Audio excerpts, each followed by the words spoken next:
మహిళా లోకానికి స్వాగతం. అందరికీ నమస్కారం అండి. మనకు ప్రతి మాసంలో తదియ అంటాం. తృతీయ అంటే 3వ రోజు అనమాట. ఇప్పుడు అమావాస్య తర్వాత 3వ రోజు రేపు వస్తున్నది తృతీయ. దాన్నే తదియ అంటాం. తదియ రోజు ఏం చేస్తారంటే మనకు అది పార్వతీదేవికి అమ్మవారికి సంబంధించిన రోజు అనమాట. తదియ నోమని కూడా చేస్తారు కదా, అమ్మవారినే పూజిస్తారు అన్నమాట.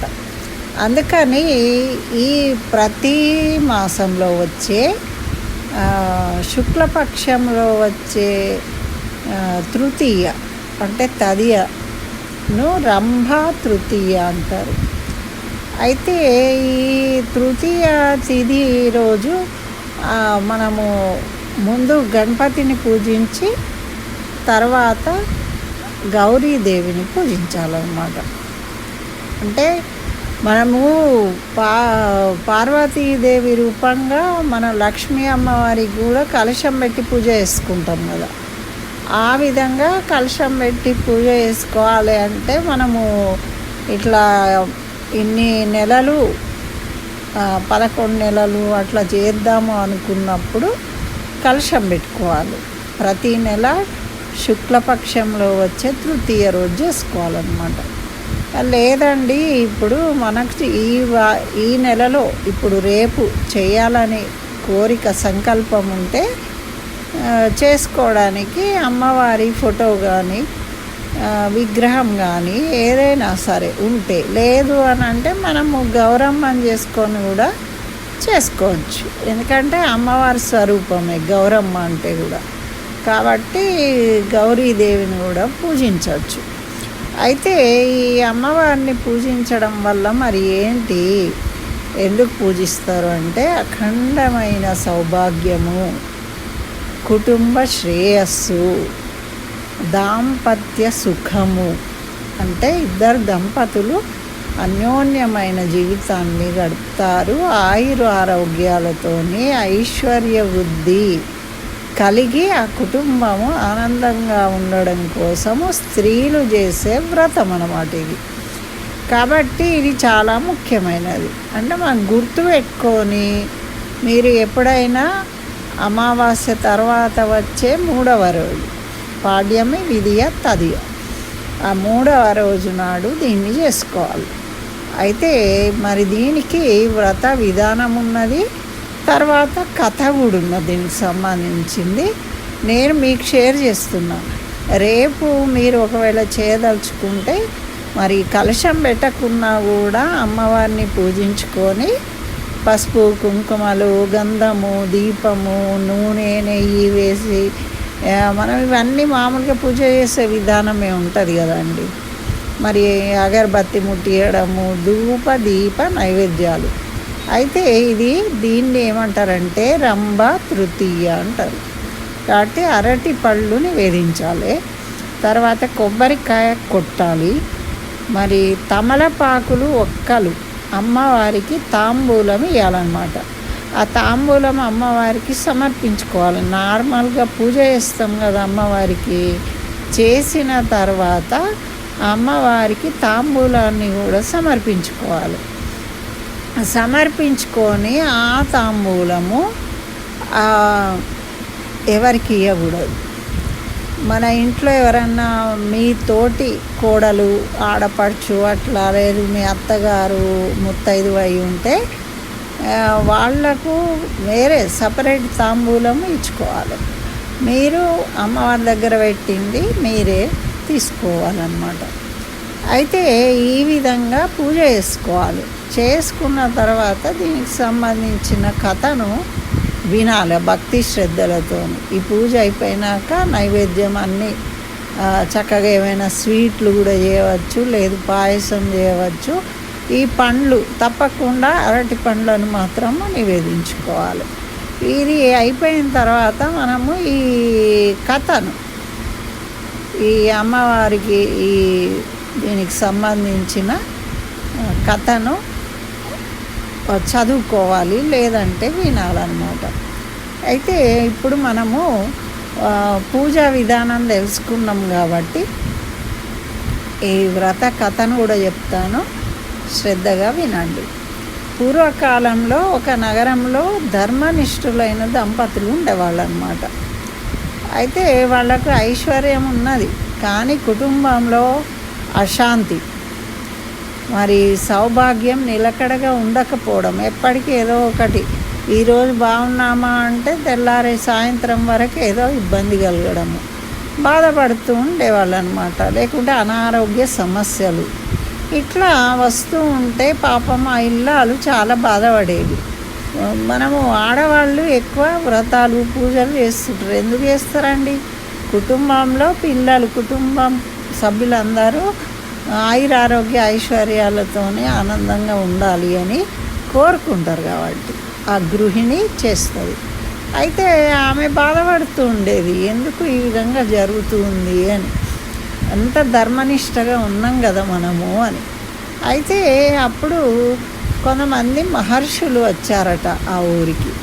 వస్తే వీళ్ళు వెళ్ళి వాళ్లకు పాదాలు కడిగి నెత్తిని చల్లుకొని పూజించి వాళ్ళకి సేవలు చేస్తారు కదా. ఎవరైనా గురువులు వచ్చినప్పుడు మనం ఆ విధంగా ఆచరిస్తాం. ఈమె కూడా ఆ మహర్షులను కలిసి వాళ్ళకు సత్కరించి తర్వాత తన కష్టాలను వివరించిందట. ఇలా ఉంది స్వామి, ఏం చేయాలి అని. ఎందుకంటే మాకు ఐశ్వర్యం ఉన్నది, కానీ ఎప్పుడు కుటుంబంలో అశాంతి, ఏదో ఒక చికాకు, అనారోగ్యాలు కలగడం. అంటే మనకు డబ్బు ఉంటే చాలా అనుకుంటాం, కానీ డబ్బున్న మనశ్శాంతి దొరకదండి. మనశ్శాంతి వేరు, డబ్బు ఉండడం వేరు. మరి సౌభాగ్యం నిలకడగా ఉండదు, ఎప్పుడు ఏమి ప్రమాదం జరుగుతుందో తెలియదు, ఆరోగ్యాలు బాగుండక భయం ఇస్తూ ఉంటుంది అన్నమాట. ఈ విధంగా ఉంది అని పాపం ఆ మహర్షులకు చెప్పిందట. చెప్తే అప్పుడు ఆ మహర్షులు ఆలోచించి, అమ్మ బాధపడకు, మేము ఒక పరిహారం చెప్తాను, చేసుకోండి అని చెప్పి ఈ విధంగా చెప్తున్నారు. అమ్మ, శుక్లపక్ష తృతీయ రోజు భక్తి శ్రద్ధలతో పార్వతీ పరమేశ్వర్లను పూజించు. దాన్ని రంభా తృతీయ వ్రతం అంటారు. ఈ వ్రతం చేయడం వల్ల నీకు సౌభాగ్యం కలుగుతుంది, ఆయుర ఆరోగ్యాలు కలుగుతాయి, కుటుంబ శ్రేయస్సు కలుగుతుంది అని చెప్పిండ్రట. అప్పుడు ఆమె సంతోషించి వాళ్ళకు నమస్కరించింది. వాళ్ళు ఉపదేశించిన ప్రకారమే ఆమె ఈ తృతీయ రోజు, తృతీయ తిథి నాడు, తృతీయ అంటే తదియ, మంచి గుర్తుపెట్టుకోండి, 3వ రోజు అమావాస్య తర్వాత. అయితే ఉదయాన్నే స్నానం చేసి చక్కగా పవిత్రమైన అంటే వస్త్రాలు, శుభ్రమైన వస్త్రాలు ధరించి కలశాన్ని ప్రతిష్ఠించుకున్నదట. పార్వతీదేవిని భక్తితో ఆరాధించింది. చక్కగా అమ్మవారికి పసుపు రంగు పుష్పాలంటే ఇష్టం. గన్నేరు పుష్పాలు ఉంటాయి కదా, పసుపు రంగులో ఉన్నాయి, అమ్మవారికి ఇష్టం కాబట్టి ఆ పూలతోని పూజించింది. అరటి పళ్ళు నైవేద్యం పెట్టింది. ఈ విధంగా ఆ వ్రతాన్ని ఆచరించింది. ఆమె అంత భక్తితోనే ఆచరించింది. ఆ రోజంతా ఆమెను అమ్మవారిని స్మరిస్తూ ఉందన్నమాట. ఆ విధంగా చేసే వరకు ఆమె భక్తికి పార్వతీ పరమేశ్వర్లు చాలా ఆనందించి ప్రత్యక్షమై వరం ఇచ్చిందట. ఆమె కుటుంబానికి శాంతి, ఐశ్వర్యము, సౌభాగ్యము ప్రసాదిస్తాం మేము నీకు అని. అయితే అప్పుడు ఈ విధంగా ఈ శుక్లపక్ష తృతీయ రోజు ఎవరైతే ఈ వ్రతాన్ని ఆచరించి పూజించి చక్కగా ఈ కథను వింటారో వాళ్లకు కూడా సుఖ సంతోషాలు కలుగుతాయని వరం ఇచ్చినట. కాబట్టి అందరూ భక్తి శ్రద్ధలతో ఈ కథను వినండి. వీలైతే చక్కగా అమ్మవారిని పూజించుకోండి. పసుపు రంగు పూలు, నెయ్యి, దీపము, ధూప దీప నైవేద్యాలు, అరటి పళ్ళు నైవేద్యం కొబ్బరికాయ మనం పూజించుకునేటప్పుడు అవసరమైన ఇంతే, ప్రత్యేకమైన ఏమీ లేవు. మనం ఏమి ఇబ్బంది పడాల్సిన అవసరం లేదు. కాస్త సమయాన్ని కేటాయించుకొని భక్తి శ్రద్ధలతోని పూజించండి. మీ ఇంట్లో ఆడపిల్లలు ఉంటే వాళ్ళని కూడా మీతో కూర్చోబెట్టుకొని పూజించండి.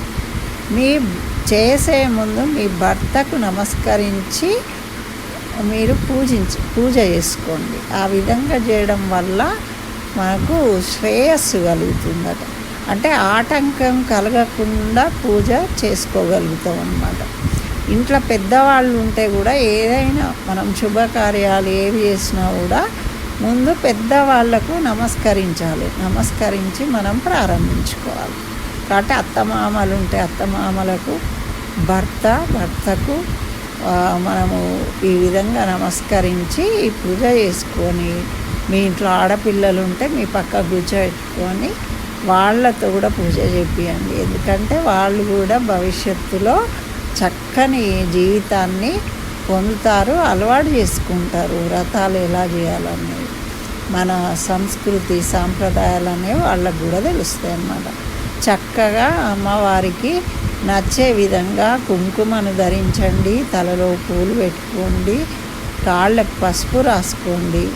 ఇంట్లో ఉన్న ముత్తైదువులు ఎవరైనా ఉంటే వాళ్ళకు కూడా పసుపు బొట్టు ఇచ్చి, అరటి పళ్ళు ఇచ్చి, వాళ్ళకు తాంబూలయుక్తంగా పండ్లు ఇచ్చి చక్కగా పార్వతీదేవిగా భావించి నమస్కరించండి. కొంతమంది కాళ్ళకు పసుపు రాయడానికి మొహమాట పడతారు. అట్లా అస్సలు పడవద్దు. మనం పసుపు బొట్టు ఇస్తున్నాము అంటే వాళ్ళను పార్వతీదేవిగా అమ్మవారిగా భావిస్తున్నాం కాబట్టి ఆ భావనతోని భక్తి శ్రద్ధలతోనే అలంకరించాలి. చక్కగా పువ్వులు, వీలుంటే గాజులు ఇవన్నీ కూడా ఇవ్వవచ్చు. ఆడవాళ్ళకి స్త్రీలకు అవసరమైన ఏమేమి ఉంటాయో అలంకరణ సామాగ్రి అన్నీ కూడా మనము ఇవ్వవచ్చు పసుపు బొట్టు ఇచ్చి. కాబట్టి మనకు అవకాశం ఉన్నంత వరకు చేసుకోండి. ఈ కథను చక్కగా అందరూ విని నమస్కరించుకోండి. అమ్మవారి అనుగ్రహంతో మీ కుటుంబము సుఖశాంతులతో ఉండాలని కోరుకుంటుంది. స్వస్తి. సర్వం శ్రీకృష్ణ చరణారవిందార్పణమస్తు.